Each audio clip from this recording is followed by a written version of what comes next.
Assalamualaikum warahmatullahi wabarakatuh. Kembali lagi di channel Berita Mistis. Untuk kisah kali ini masih melanjutkan dari kisah yang sebelumnya, sebuah kisah dari tulisannya Dioseta.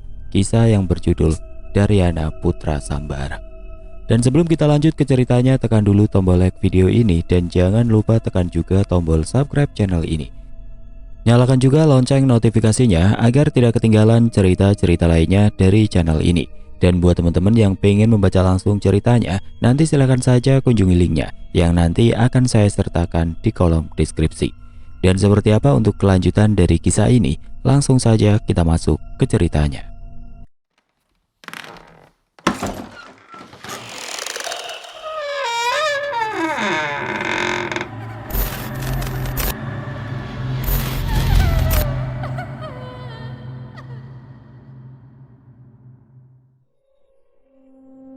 Desa Wirobayan, sebuah desa di pinggir kerajaan yang seolah sengaja menyingkir dari pesatnya perkembangan zaman. Dilihat dari sisi manapun, tempat ini jauh dari jalur perdagangan maupun pusat kerajaan. Ibu sebenarnya milih tinggal di desa ini karena nggak sengaja atau gimana toh bu? Tanyaku iseng. Biar bagaimanapun bapak dan ibu adalah orang yang sempat merasakan kemewahan kerajaan dan memiliki andil di sana. Aku masih belum bisa percaya mereka rela meninggalkan itu semua dan tinggal di desa terpencil ini. Kowe percaya sing jenenge takdir le? Ucap ibu. Piye to bu? Nek mung pasrah marang takdir, rasanya pengen jadi orang males. Ibu menggeleng dan mengelus kepalaku. Omonganmu ada benernya le, tapi Tuhan sudah menggariskan hal-hal tertentu di hidup kita. Pertemuan, perjalanan, perpisahan. Hanya saja kita yang menentukan seberapa berartinya itu semua untuk kita. Lah terus hubungannya sama pertanyaanku apa bu? Ibu mulai bercerita. Sejak awal ia bersama bapak memang tidak memiliki tujuan untuk tinggal di desa ini. Terlebih saat Prabu Arya masih hidup. Bapak masih sering menemani sahabatnya itu untuk sering ke istana.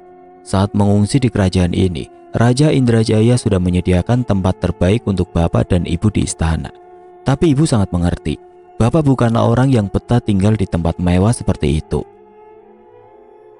Lah piye yo, wes cilik bapakmu kui uripe neng alas. Yang bener bu, sekali lagi aku kaget mendengar cerita ibu. Ibu juga kurang tahu dengan jelas masa kecil bapak, tapi firasat ibu, kamu akan mengetahuinya kelak. Ibu bercerita saat itu, mereka sempat tinggal di istana. Bapak mengembara berkeliling desa di wilayah kerajaan Indrajaya. Ia terhenti di sebuah sungai yang membelah sebuah hutan. Sungai itu tidak jauh dari desa ini. Ia bertemu dengan warga desa yang tengah mencari hasil hutan keluarganya. Bapak mengikuti mereka dan menemukan desa ini, desa yang sepertinya tidak tersentuh oleh kerajaan. Bapak takjub ketika melihat desa yang sangat sederhana ini bisa dihidupi oleh alam. Mereka makan dari hasil hutan, minum dari aliran sungai dan mata air. Terlebih mereka tidak terdampak oleh perang. Bapak meminta izin untuk tinggal di desa ini kepada Raja Indrajaya, tapi Raja Indrajaya menolak.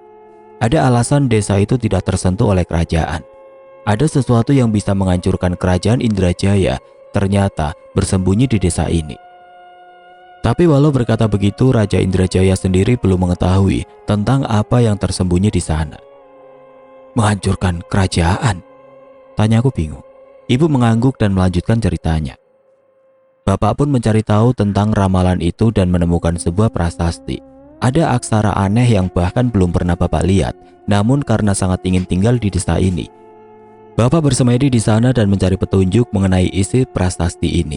Setelah 21 hari, akhirnya Bapak mendapatkan petunjuk. Bapak pun melaporkan ke Raja Indrajaya.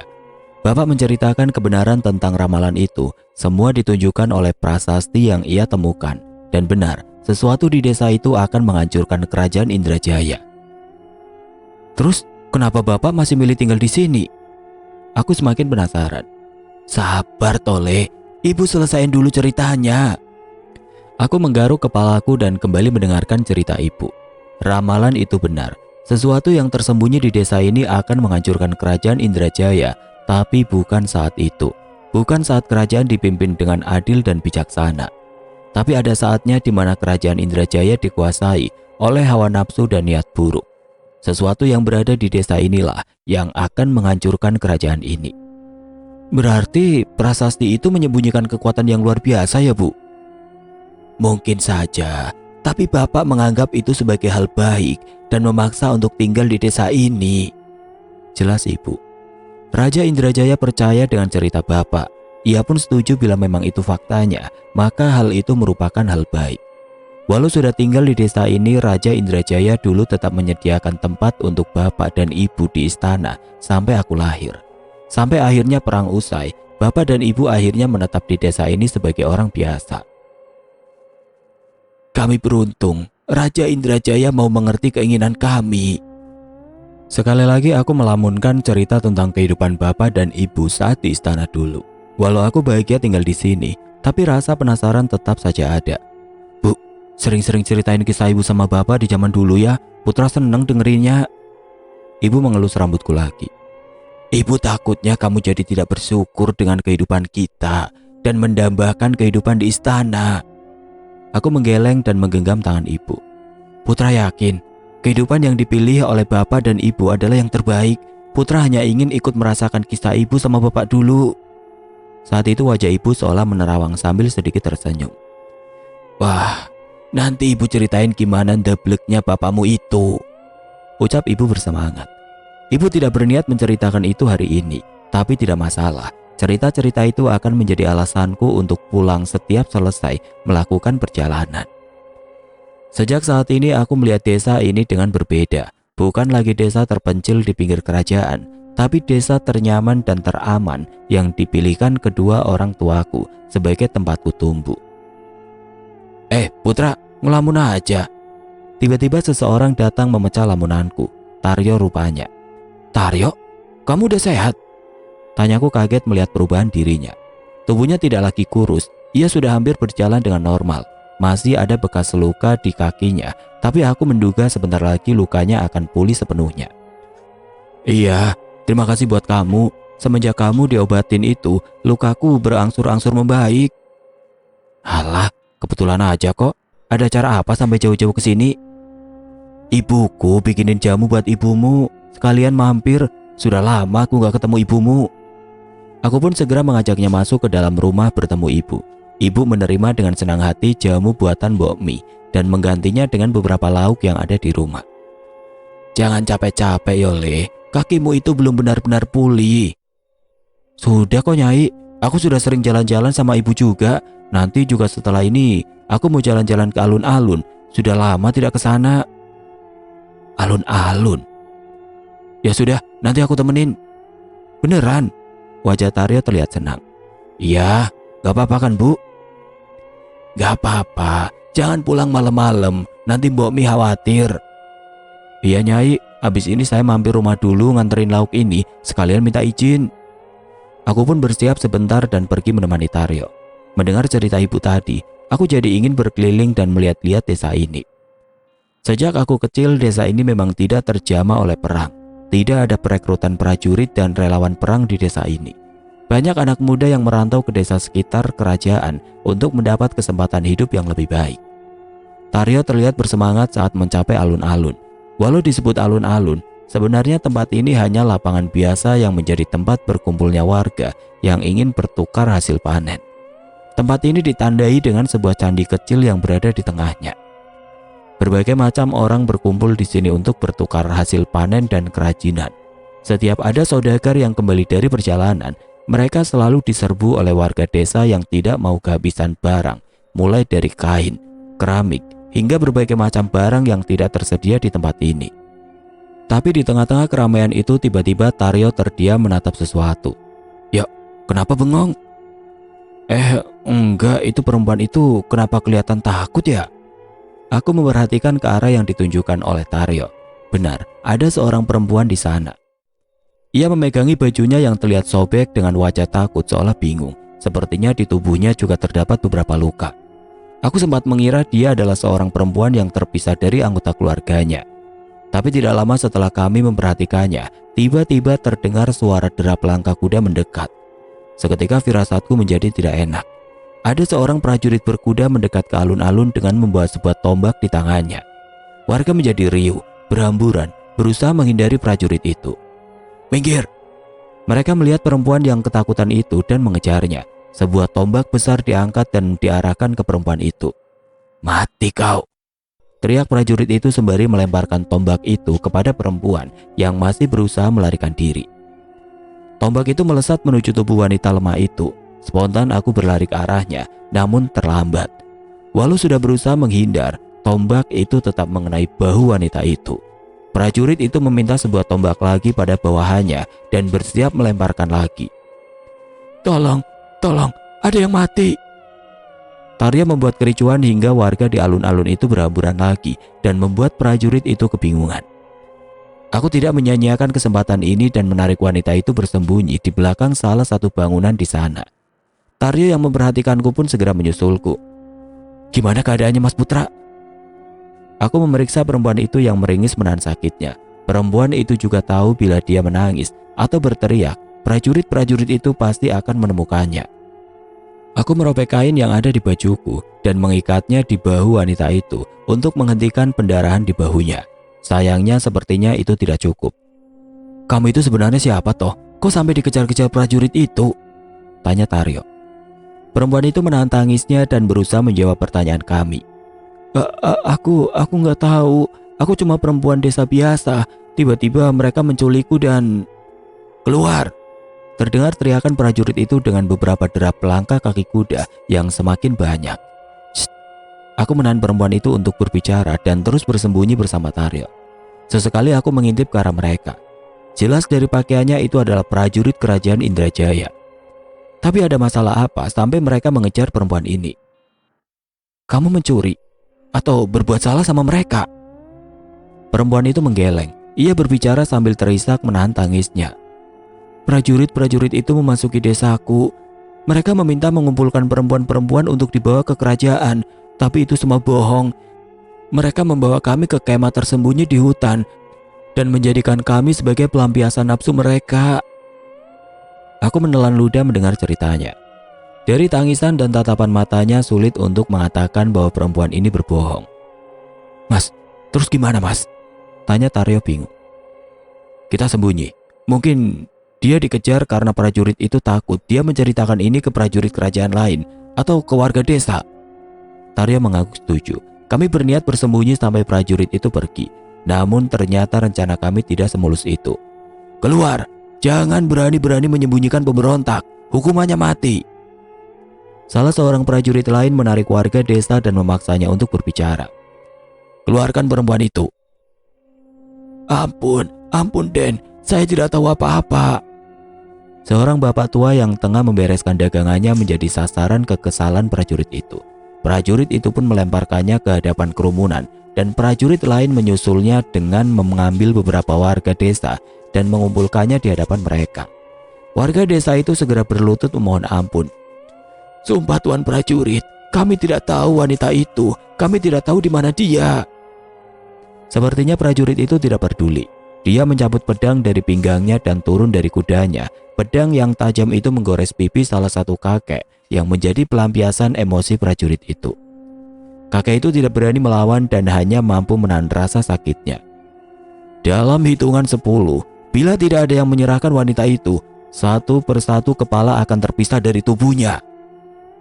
Sontak warga desa pun ketakutan. Mereka yang jarang sekali melihat prajurit kini memandang prajurit kerajaan sebagai sosok yang mengerikan. 1, 2. Prajurit itu menghitung sembari memainkan pedangnya dan menggoreskannya di tubuh warga desa. Darah pun menetes dari pipi, leher, dan bagian tubuh mereka. Aku tidak sanggup lagi melihat pemandangan itu. "Taryo, titip ya, jangan keluar sampai benar-benar aman. Apapun yang terjadi jangan keluar." Kamu mau ngapain? Jangan nekat." Aku melepas tangannya dan mengendap-endap ke kerumunan warga desa. 10. Rupanya kalian tidak sayang nyawa." Ia pun menjambak rambut kakek itu dan bersiap memenggalnya di hadapan warga desa lain. Tapi sebelum itu terjadi, aku menembus kerumunan dan berhadapan dengannya. Perempuan itu sudah pergi. Dia pergi melalui hutan utara. Prajurit itu pun menahan pedangnya dan mengarahkannya padaku. "Jangan bohong kau bocah." Aku tidak takut. Aku pun berjalan meninggalkan kerumunan warga dan mendekat ke arah prajurit itu. Tanya saja mereka, tidak ada satu pun yang mengetahui keberadaannya. Itu karena perempuan itu sudah kabur. Aku tahu kau berbohong dan kau tahu akibatnya. Kau dan seluruh keluargamu akan dihukum mati karena berkhianat pada kerajaan. Semudah itu ia mengatakan hukuman mati. Sebenarnya apa gunanya prajurit kerajaan? Bukankah harusnya mereka melindungi rakyatnya? Aku yang kesal kini malah tertawa di hadapannya. Hukuman mati? Bukankah kalian yang seharusnya mendapatkan hukuman? Jaga mulutmu. Mengumpulkan wanita muda dengan dalih dibawa ke kerajaan, tapi kalian malah membawa mereka ke markas tersembunyi di tengah hutan dan menjadikan mereka pelampiasan nafsu. Bagaimana jika pihak kerajaan mendengar cerita ini? Brengsek. Bocah ini tidak bohong. Dia sudah berbicara dengan perempuan itu. Kejar! Mendengar ucapan itu, beberapa prajurit menaiki kudanya untuk mengejar ke hutan utara. Masih ada sekitar 10 prajurit lagi yang berada di alun-alun ini. Mereka semua mengelilingi warga desa dan melarangnya untuk meninggalkan tempat ini. Bukannya takut, prajurit itu malah menertawakanku. Apa salahnya? Kami sudah berperang mempertaruhkan nyawa kami saat peperangan kami mempunyai budak perang untuk memenuhi nafsu kami. Sekarang keadaan damai. Sudah sepantasnya mereka ikut berbakti pada kerajaan dengan memuaskan kami. Ucapnya dengan bangga. Aku benar-benar tidak habis pikir. Apa benar sekelam itu masa-masa peperangan? Yang aku tahu, perang adalah cara untuk melindungi wilayah agar rakyat bisa hidup dengan tenang. Tapi budak perang itu tidak sepantasnya ada. Kalian sinting. Kau yang masih polos bocah. Sekarang semua warga di sini sudah mendengar ucapanmu. Demi menjaga reputasi kami, maka seluruh warga yang ada di tempat ini harus mati. Seketika seluruh warga pun berlutut meminta ampun padanya. Ampun Tuan, kami tidak akan mengatakan apapun.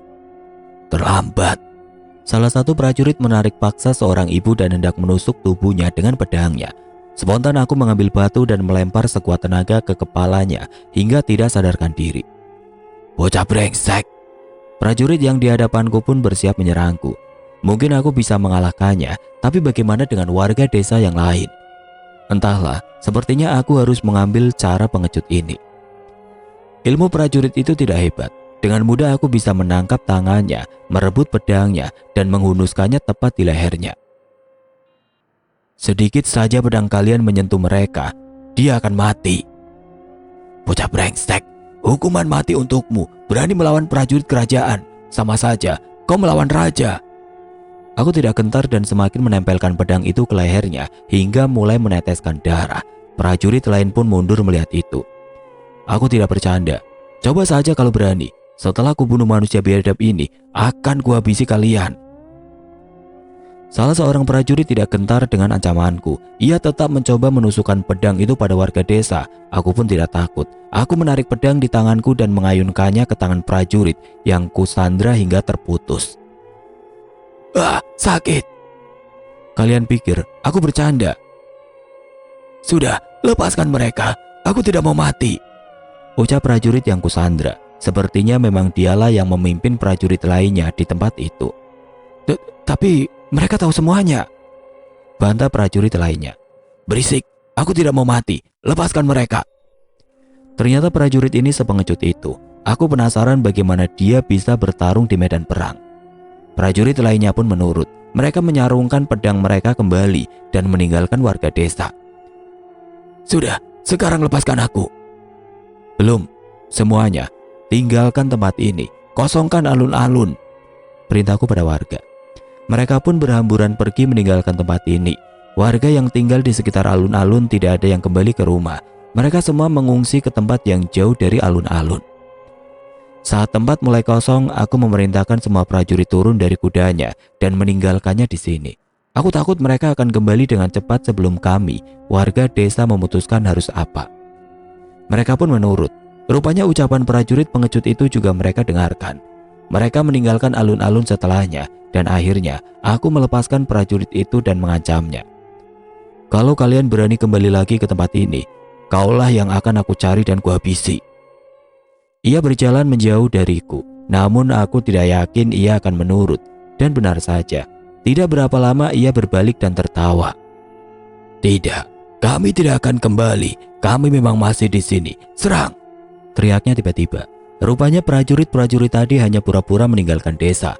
Mereka hanya memutar dan mengincarku dari segala sisi. Sebenarnya aku pun sudah menduga ini akan terjadi. Sebuah pedang mengayun ke arahku. Aku menahannya dan menebas salah satu kaki prajurit itu untuk melumpuhkannya. Setelahnya aku kembali menatap ke prajurit pengecut itu sembari menghunuskan pedangku. "Kau yang minta," ancamku dengan kesal. Bunuh bocah itu. Jangan sampai ia mendekat."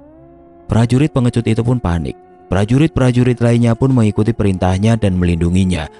Aku yang tengah kesal pun menghadapi prajurit-prajurit itu sekuat tenaga. Kewalahan, jelas tentu saja. Tapi semakin lama aku bertarung, aku merasa semakin mengerti pola serangan prajurit-prajurit ini. Satu persatu aku berhasil mengincar kaki mereka dan melumpuhkannya. Setidaknya aku masih tidak ingin membunuh manusia, apalagi mereka prajurit kerajaanku sendiri. Sayangnya keadaan semakin genting, tapi aku masih terus bisa menerobos prajurit-prajurit itu. Mereka setengah mati melindungi prajurit pengecut itu. Setidaknya aku harus menangkapnya lagi agar bisa membuat mereka menahan serangan mereka. "Setelah kau mati, akan kucari ibumu, ayahmu, anggota keluargamu dan kupastikan mereka akan mati dengan mengenaskan," ucap prajurit itu. Saat itu emosiku terbakar. Ku terobos prajurit yang menyerangku dan menusukkan pedangku sekuat tenaga ke perut prajurit itu. "Tidak akan aku biarkan siapapun mengancam keluargaku." Prajurit itu pun memuntahkan darah dari mulutnya. Tatapannya melotot kesakitan seolah tidak menyangka hal ini akan terjadi. Aku pun melepaskan pedangku dan menjauh. Prajurit itu hanya terus menunjuk ke arahku sembari meminta teman-temannya untuk membunuhku. Namun setelahnya ia terbaring tidak sadarkan diri dengan mata yang masih terbelalak. Sisa prajurit lain kembali menyerangku dengan tanpa ampun. "Sudah cukup, aku tidak mau membunuh lagi." "Terlambat, kau sudah membunuh prajurit kerajaan. Kami punya wewenang untuk membunuhmu." Mereka benar-benar kesal. Tapi di balik itu aku merasakan ada rasa takut di mata mereka. Begitu juga denganku. Rasa bersalah atas kematian prajurit tadi membuat tanganku gemetar. Kini rasanya begitu sulit menahan serangan prajurit-prajurit yang sebenarnya telah terluka ini. Mereka memojokkanku ke pinggir hutan. Kini tubuhku penuh dengan luka goresan pedang mereka. Nafasku pun terengah-engah. Staminaku mulai habis dan rasa bersalah juga menghantuiku. Hal itu mengakibatkan aku semakin kewalahan menahan serangan mereka. Akhirnya sebuah serangan lolos mengarah dengan tajam ke leherku, seolah sudah siap memisahkan kepalaku dari tubuhku.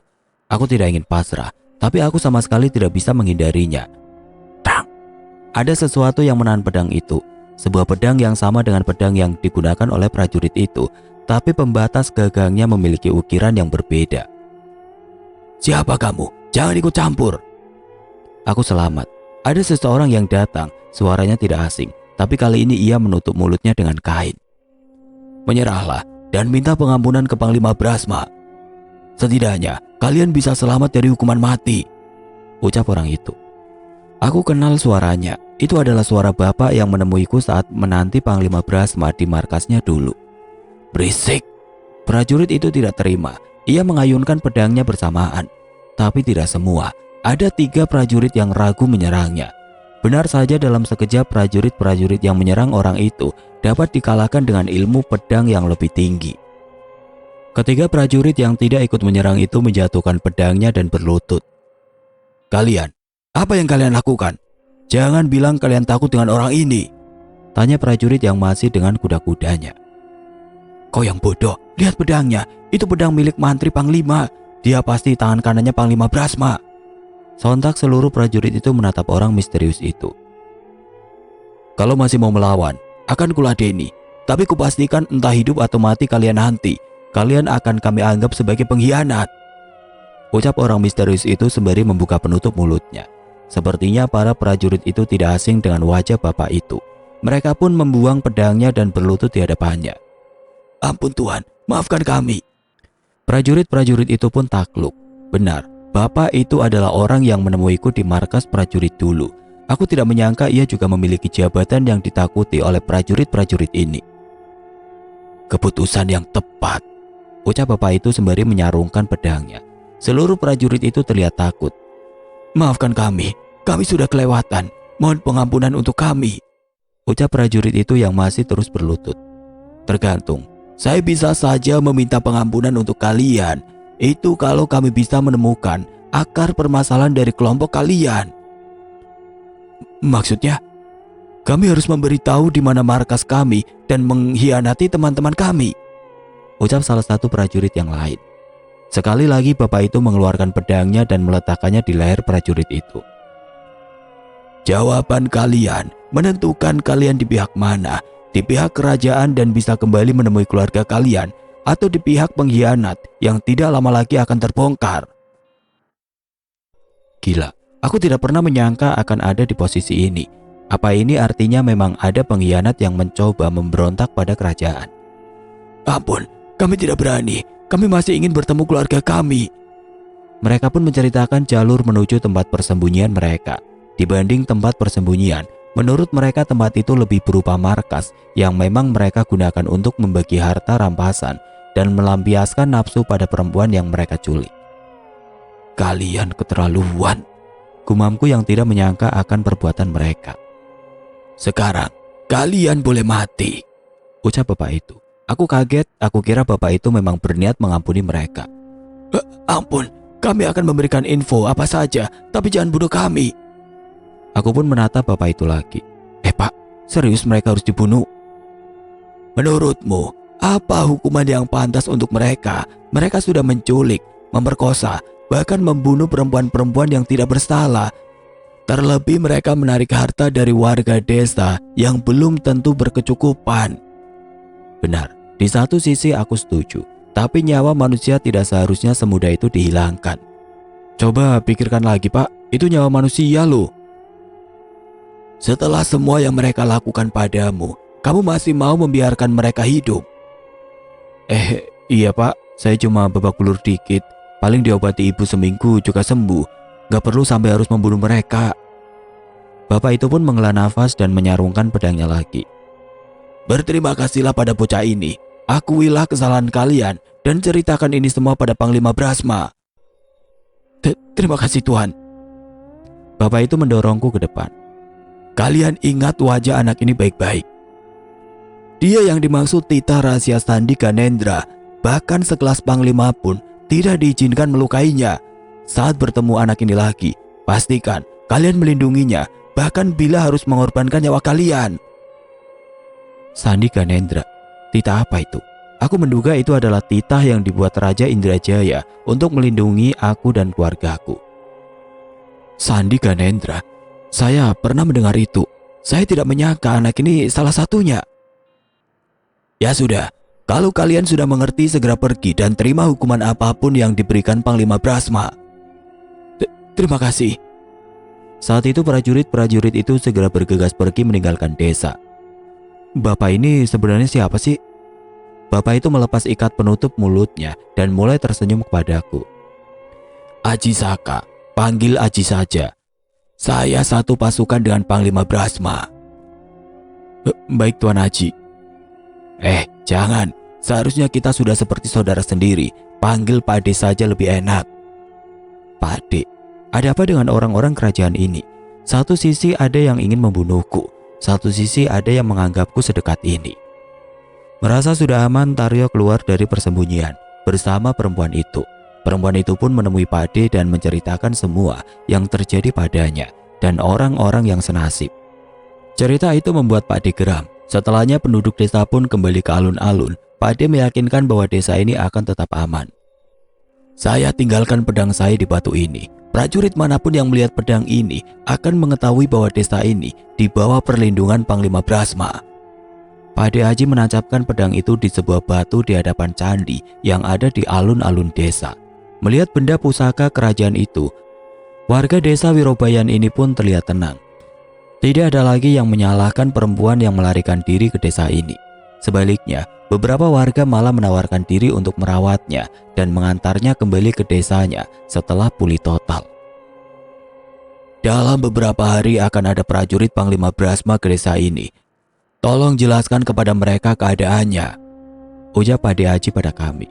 Pak De Haji terlihat mempersiapkan kuda dan ingin segera meninggalkan desa. Melihat hal itu, aku pun mengambil salah satu kuda milik prajurit yang lain dan ikut mempersiapkannya. Saya ikut, ucapku pada Pak De Haji. Jangan, nanti kamu gak bisa pulang. Pak De mau ke hutan itu sendirian kan? Saya ikut, gak mungkin saya biarin Pak De menghadapi mereka sendirian. Jangan sombong. Kalau aku mau, aku bisa membawa prajurit andalanku. Iya benar Mas Putra, jangan nekat. Kasihan Nyai. Sekilas ucapannya memang masuk akal, tapi dari beberapa kejadian yang kualami selama ini, aku yakin ada alasan Pak De Haji datang ke desa ini seorang diri. Enggak gitu, ada alasan kenapa Pak De Haji datang ke sini sendirian. Mungkin Panglima Brasma bisa dipercaya, tapi belum tentu prajurit dan anak buahnya lainnya bisa dipercaya. Semua ini terlihat begitu kabur. Jadi kamu sudah bisa berpikir sampai ke situ? Saya bukan di antara prajurit-prajurit itu, jadi Pak De bisa percaya penuh sama saya. Ucapku berusaha meyakinkan Pak De Haji. Pak De Haji menatap mataku. Sepertinya ia membaca niatku untuk segera menghentikan perbuatan prajurit-prajurit yang keji ini. Ya sudah, tapi ada satu syarat. Bila keadaan semakin bahaya, bahkan bila nyawaku terancam, segera melarikan diri dan jangan pedulikan apapun termasuk nyawaku. Paham? Tapi syarat itu tidak bisa ditawar. Jika tidak bersedia, lebih baik kau tinggal di sini. Aku berusaha mengerti niat baik dari syarat itu. Semoga saja kami tidak akan bertemu keadaan seperti itu. Kuda kami pun siap. Beberapa warga membawakan bekal untuk kami. Sedari tadi aku melihat Taryo sempat menghilang. Namun saat akan berangkat, ia tiba-tiba menghampiriku dengan terengah-engah.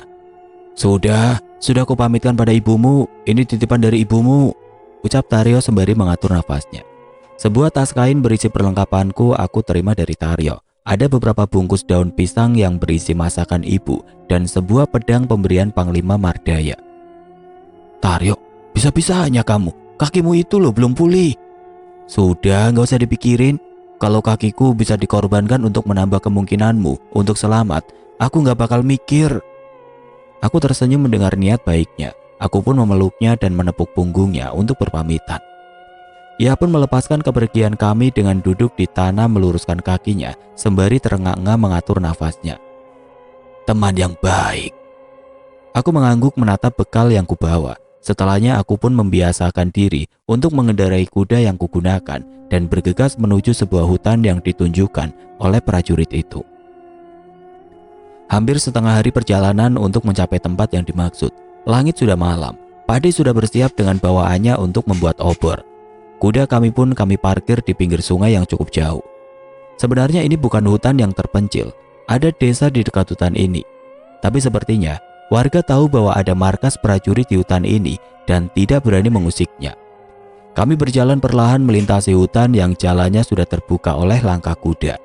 Dari jauh terlihat nyala api seolah ada keramaian di sana. Kami pun mendekat dan segera mematikan obor. Yang ini enak, aku sudah 3 hari sama perempuan ini. Terdengar suara seorang prajurit yang mendorong seorang perempuan ke prajurit lainnya. Brengsek kau, habis kau pakai rasanya pasti sudah nggak sama, balas temannya itu. Sialan, kalau nggak mau buat yang lain saja, biar kau main sama kambing di sana. Ternyata benar, markas ini lebih seperti tempat pesta. Perempuan-perempuan dimasukkan di dalam kurungan bambu dan diambil begitu saja oleh prajurit yang mulai bernafsu. Ada satu kemah tempat prajurit itu mengumpulkan harta jarahannya, perhiasan, pakaian indah, hingga hewan ternak dikumpulkan di satu sisi. Perhatikan patung itu. Aku memperhatikan ke arah sebuah patung yang dipajang di tengah kumpulan tenda-tenda markas itu. Itu patung sosok hitam besar dengan mata sebesar kepalan tangan. Taringnya memanjang hingga melampaui lehernya. Berbulu, namun sebagian bulunya sudah terkoyak. Terlihat gagah namun mengerikan. Ada ubur rampe, sesaji, dan bahkan tumbal kepala kambing di sebuah altar batu tempat di hadapan patung itu. Lanting Kiri Agung, ucap Pak De Haji. Ah, apa Pak De? Tanyaku yang tidak mendengar jelas ucapan Pak De Haji. Siluman penunggu salah satu gunung terbesar di Setrah Geni. Dia mampu memberi ilmu hitam pada penyembahnya. Berhala? Pak De mengangguk. Ia pun menjelaskan bahwa prajurit-prajurit itu tidak takut dengan apapun selama berada dekat dengan patung itu. Sesaji dan tumbal yang mereka berikan memberi mereka perlindungan. Ampun, sudah, hentikan, sakit. terdengar suara teriakan seorang perempuan yang berlari dari dalam tenda. Bukannya berbelas kasihan, seorang prajurit berbadan besar yang bersama dengannya malah menjambaknya dan membanting wajahnya ke tanah. Wanita itu setengah telanjang. Ada goresan senjata tajam yang tidak sedikit di tubuh wanita itu. Gila si Broto, kalau perempuan sudah main dengan dia, sudah pasti cacat. Sayangnya mereka tidak peduli dan tetap pada kesibukannya masing-masing. Mulai dari membakar daging, menikmati perempuan, hingga ada yang bersemedi di depan patung itu. Jelas, aku melihat dengan jelas kekuatan hitam yang mirip dengan prajurit yang bertarung bersama pengawal dan Bira. Aku sedikit melihatnya pada prajurit yang tadi, namun tidak sepekat mereka. Bosan, aku sudah bosan dengan mereka. Aku mau permainan yang lebih. Prajurit bernama Broto itu melemparkan perempuan yang sudah lemah tidak berdaya itu ke tanah. Tubuhku gemetar. Rasanya aku ingin segera ke sana dan menghajar prajurit bernama Broto itu. Tapi ia tidak sendirian. Ada prajurit lain yang melakukan keluar dari kemah dan melakukan hal serupa. Aku juga bosan dengan mereka. Lakukan yang lebih menarik.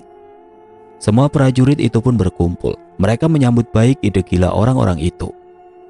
Jangan kurung mereka. Gantung saja mereka di pohon dan kalian bebas memuaskan nafsu kalian pada mereka, ucap Broto.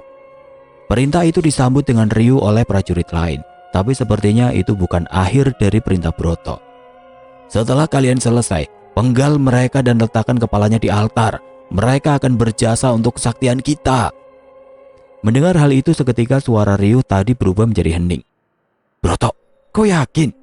Tanya salah seorang prajurit. Besok kita ke desa lagi. Kita cari perempuan lain lagi. Kalian tidak usah pusing.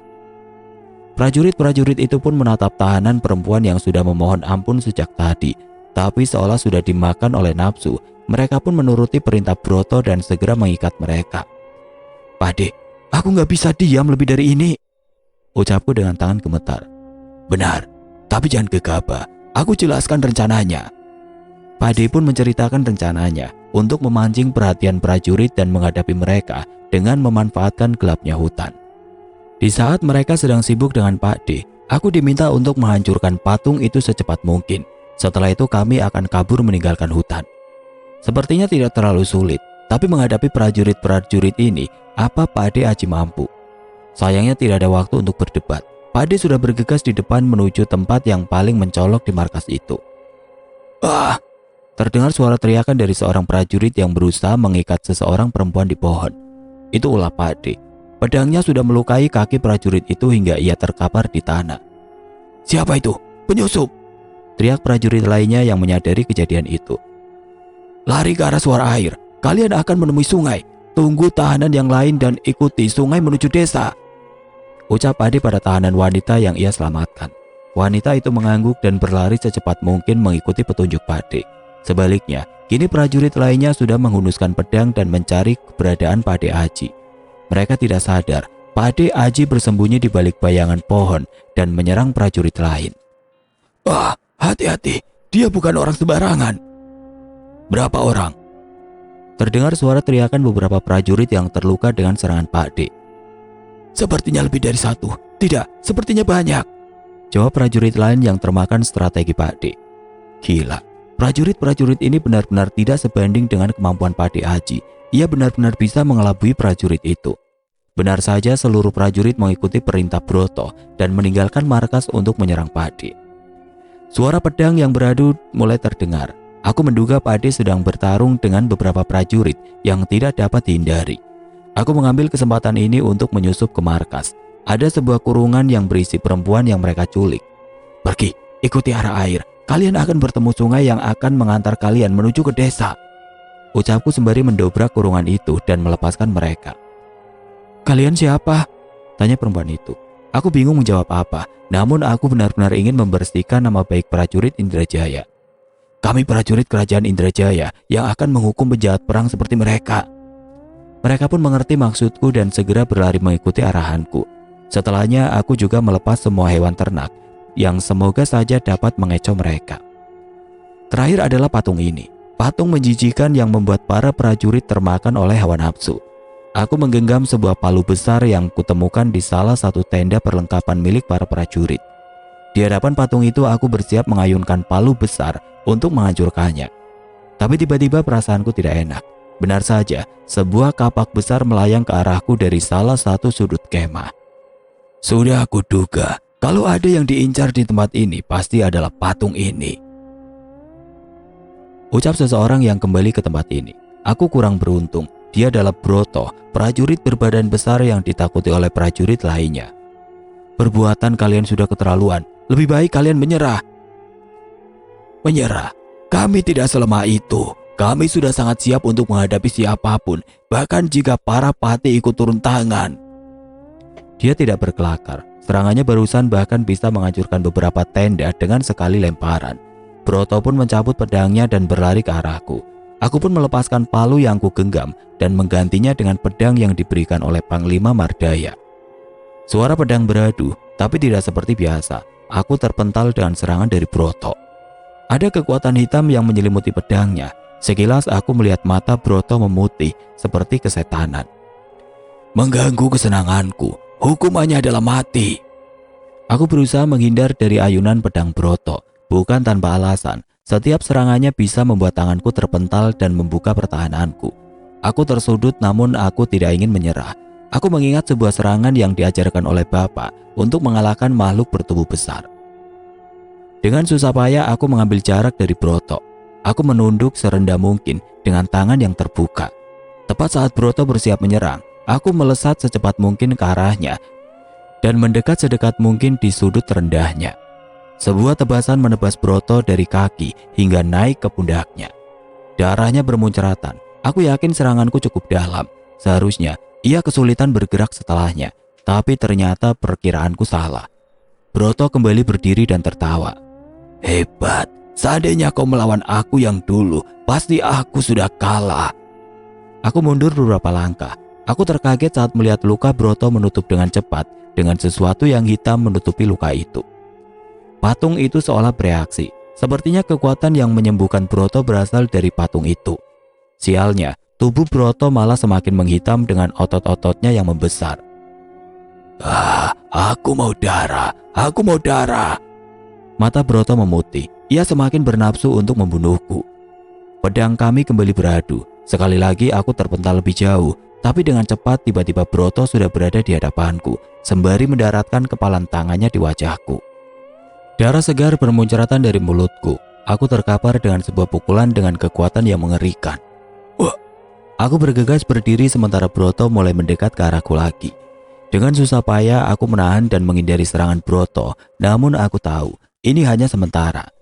Aku mengharapkan pertolongan dari Pak D, tapi suara pedang yang beradu masih menggema dari balik bayangan hutan. Bayangan? Tunggu, mungkin aku bisa mengikuti cara Pak D. Aku mencoba mengatur nafasku dan kembali membuat jarak.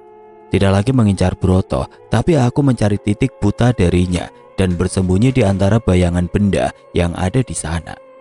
Keluar kau bocah tengik, kepalamu akan aku persembahkan untuk Ndoro Lanting Giri Agung. Berhasil. Ia tidak menyadari keberadaanku. Dengan hati-hati aku mengincar titik butanya dan menyerangnya dengan tajam. Aku gagal. Broto segera menyadari keberadaanku dan menendangku sekuat tenaga hingga menghancurkan sebuah tenda. Aku berusaha sekuat tenaga menahan rasa sakitnya agar tidak memuntahkan darah sekali lagi. Aku mencari pegangan untuk kembali berdiri. Tapi tiba-tiba tanganku memegang benda yang aneh. Rasanya seperti menyentuh manusia, tapi terasa basah. Kepala. Ada kepala dan bagian tubuh perempuan di sekitarku. Aku ingat, ini adalah tenda yang Broto gunakan untuk melampiaskan nafsunya pada wanita itu. Badanku lemas. Tubuhku pucat melihat jasad wanita yang tercerai-berai di tenda itu. Dan itu tidak hanya satu. Biadab, ini perbuatanmu. Mereka hanya mainan yang rusak. Tugas mereka selanjutnya adalah menjadi makanan Ndoro Lanting Giri Agung. Aku terbakar oleh amarah. Aku menyalurkan semua tenagaku pada pedangku dan mengayunkan ke arah Broto. Serangan kami kembali beradu. Namun dengan semua tenaga yang kupunya, aku bisa mengimbangi serangannya. Manusia biadab, kau anggap apa nyawa manusia? Kini pedangku mampu mementalkan serangan Broto hingga tubuhnya terbuka. Aku pun menggunakan kesempatan itu untuk menusukkan pedangku ke tubuhnya. Pedangku melukai organ tubuhnya hingga darah bermunceratan dari mulutnya. Brengsek! Walaupun kesakitan, tapi seketika itu juga luka Broto kembali sembuh. Tapi aku tidak mau berhenti. Bahkan bila nafasku harus habis, aku akan menggunakan semua kekuatanku untuk terus menyerangnya. Sekali lagi aku berhasil membuka pertahanannya dan menusuk tubuhnya dengan bertubi-tubi. Tidak mungkin, kau bahkan tidak bisa melukaiku. Broto tidak percaya kalau dia akan terpojok. Terserah, berapa ribu kali kau akan sembuh, itu artinya beribu kali juga kau akan merasakan rasa sakit. Aku termakan emosiku. Setiap seranganku semakin cepat. Puluhan luka sudah tercipta di tubuh Broto dan itu segera menutup. Nafasku hampir habis. Sebentar lagi mungkin aku akan mati oleh serangan Broto. Tapi saat aku mengingat wujud jasad perempuan tadi, aku mengurungkan niatku untuk menyerah dan menyalurkan semua tenagaku pada pedang ini. Kekuatan terakhirku kugunakan untuk menusukkan pedangku tepat di jantung Broto hingga menembus tubuhnya. Broto memuntahkan darah lagi. Akhirnya nafasku habis. Aku tidak mampu lagi bergerak dan terkapar di tanah. Selesai. Setelah ini aku akan pulih dan akan menghabisimu. Aku terlalu lemah untuk membalas ancamannya. Wajahku memucat sepertinya aku bisa kehilangan kesadaran. Tapi begitu juga dengan Broto. Darahnya mengucur semakin deras. Ia tidak kembali pulih. Krak. Terdengar suara batu yang pecah dari arah belakang Broto. Itu adalah suara patung berhala lanting Kiri Agung yang tertusuk oleh pedangku yang menembus dari tubuh Broto. Retakan itu menjalar hingga membuat patung itu terpecah dan jatuh ke tanah. Tidak mungkin. Ia terus memegangi pedang yang menancap di jantungnya. Ia berusaha melangkah ke arahku, tapi sebelum mencapaiku, ia terjatuh dengan tatapan mata yang terus melotot, tidak terima dengan hasil pertarungan ini. Berhasil. Apakah aku berhasil? Aku menolak untuk kehilangan kesadaran dan berusaha mengatur nafasku. Aku cemas dengan keadaan Pade Aji, tapi untuk berdiri saja begitu sulit. Tapi suara riuh dan pedang yang beradu dari dalam hutan mulai menghilang. Aku tidak yakin dengan apa yang terjadi. Tapi firasatku mengatakan dengan hancurnya patung ini, prajurit-prajurit itu juga mengalami dampaknya. Entah berapa lama aku terbaring di tanah, suara peperangan di dalam hutan sudah benar-benar menghilang. Samar-samar aku mendengar suara langkah kaki yang mendekat. Aku hanya mampu menoleh ke arah suara itu berasal. Sesuatu yang datang dari dalam kegelapan saat itu membuatku tersenyum. Pade selamat. Iya, Pade Aji selamat setelah menghadapi seluruh prajurit itu seorang diri. Aku yakin itu bukan sekedar kesaktian. Strategi yang ia gunakanlah yang membuatnya mampu mengulur waktu hingga aku menyelesaikan tugasku. Kerja bagus. Sekarang kita harus segera pergi dari sini. Pade, apa kita menang? Tanyaku padanya yang susah payah membopong tubuhku yang benar-benar sudah kehabisan tenaga. Apa ini kemenangan pertamamu? Kalau sama manusia iya Pade. Biasanya saya selalu dibantu orang lain. Manusia? Memangnya kamu pernah bertarung melawan apa lagi? Tanya Pade Aji dengan mengerutkan dahinya. Pade pasti gak percaya. Aku pernah berantem sama setan penunggu bukit. Ia menaikkan tubuhku pada seekor kuda dan membawaku pergi menerobos hutan meninggalkan hutan ini.